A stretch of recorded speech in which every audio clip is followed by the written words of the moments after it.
जब साधक शिवनी लिखी जा रही थी तो उसे स्वामी महाराज मुझे यही कहते थे कि इसको ऐसे लिखना है कि पढ़ने वाले का कल्याण हो जाए, पढ़ने वाला मुक्त हो जाए, ऐसे लिखनी है। तो ये क्या था कि स्वामी महाराज का भीतर भाव है, वो भाव है, वो असर करता है, उसका प्रभाव पड़ता है।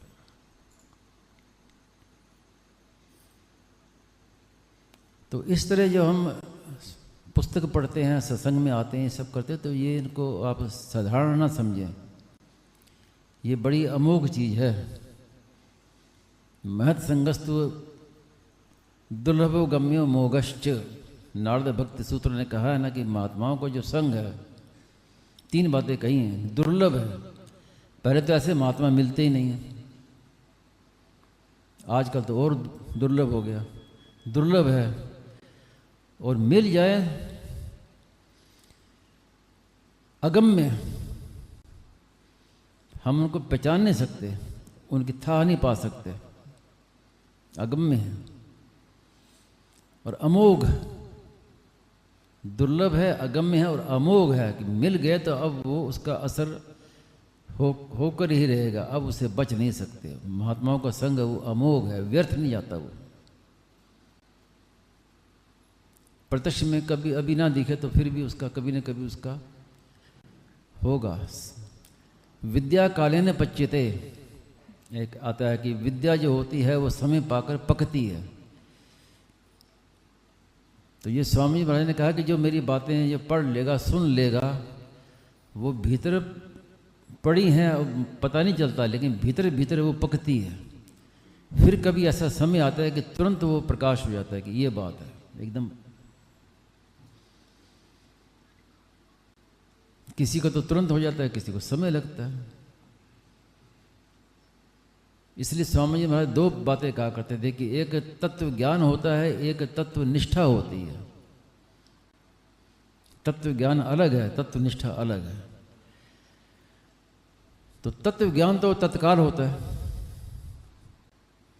लेकिन तत्व निष्ठा में समय लगता है। इसको समझने के लिए कई उदाहरण दिए स्वामी जी महाराज ने।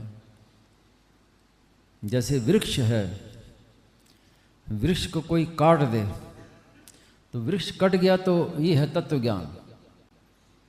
वृक्ष का तो नाश उसी समय हो गया, जिस समय कट गया तो उसी समय वो वृक्ष खत्म हो गया, तत्व ज्ञान हो गया।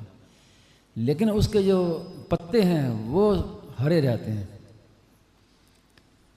वो धीरे धीरे वो सूख जाएंगे। उस सूखने उसमें समय लगता है। तो वो है तत्व के जो पत्ते भी सूख जाए, ये है तत्व निष्ठा। तो तत्व निष्ठा में अंतर होता है, लेकिन तत्व ज्ञान तो तत्काल होता है। जैसे पंखा चल रहा है और हम स्विच बंद कर दें तो तुरंत पंखा रुकता नहीं है। वास्तव में तो पंखा उसी समय रुक गया जब हमने स्विच ऑफ कर दिया, लेकिन वो प्रवाह के कारण से, पहले के प्रवाह के कारण से थोड़ी देर चलता है, फिर धीरे धीरे धीरे धीरे होते होते रुक जाता है।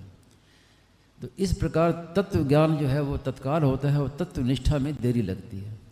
तो तत्व निष्ठा क्या, वही है विद्या कालेन पच्यते। एक बार हमने सुन लिया, समझ लिया, तो अब तत्व निष्ठा अपने आप होगी। तत्व निष्ठा के लिए कोई साधन नहीं करना पड़ता। पेड़ को कोई काट दे तो पत्तों को सुखाने के लिए कुछ करना पड़ता है क्या? अपने आप सूख जाएंगे, करने की क्या जरूरत है? तो स्वामी जी महाराज की बातें हैं वो ऐसी हैं। एक बार हमने उसको सुन लिया, समझ लिया, तो अब वो भीतर पकती रहेंगी और उसके बाद ना जाने कब प्रकट हो जाए, प्रकाश हो जाए।